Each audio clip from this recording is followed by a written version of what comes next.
due process claim has literally been ridiculous from the beginning. That is gut-wrenching and horrific.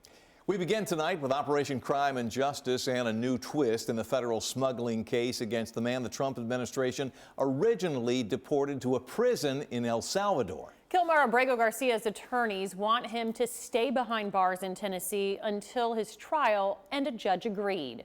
If he made bond, his attorneys worried that he'd end up deported again. Fox 17 News' Chris Knowles, he's been tracking this case from the start. He joins us downtown outside of federal court. Chris?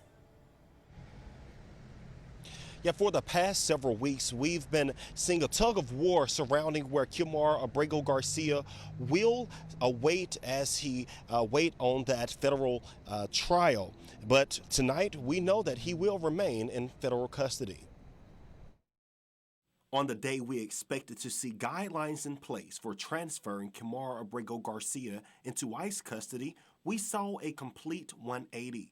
A judge ruled ICE will not take Abrego Garcia. Instead, he will remain in federal custody.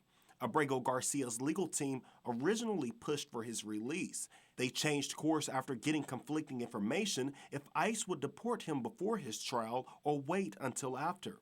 They were scared that ICE would, again, thwart the due process, thwart what was already underway. His legal team and supporters argue Abrego Garcia never got due process to begin with. Earlier this year, the Trump administration says it mistakenly deported him to a prison in El Salvador. He is one person among thousands at this point that are experiencing some version of this, small, medium, or large. But those who back the Trump administration argue he's a criminal, not a victim. You know, the due process claim has literally been ridiculous from the beginning. The error was not in lacking due process, it was whether or not he should have been sent to El Salvador. On Thursday, the Trump administration initially said it would deport Abrego Garcia to another country, not El Salvador. But by that evening, the Department of Justice said he would face trial in the U.S. before any future deportation. A DOJ spokesperson told Fox 17 News this defendant has been charged with horrific crimes, including trafficking children, and will not walk free in our country again. They feel like they have a great case showing his human trafficking, gun trafficking, drug trafficking, involvement with gangs.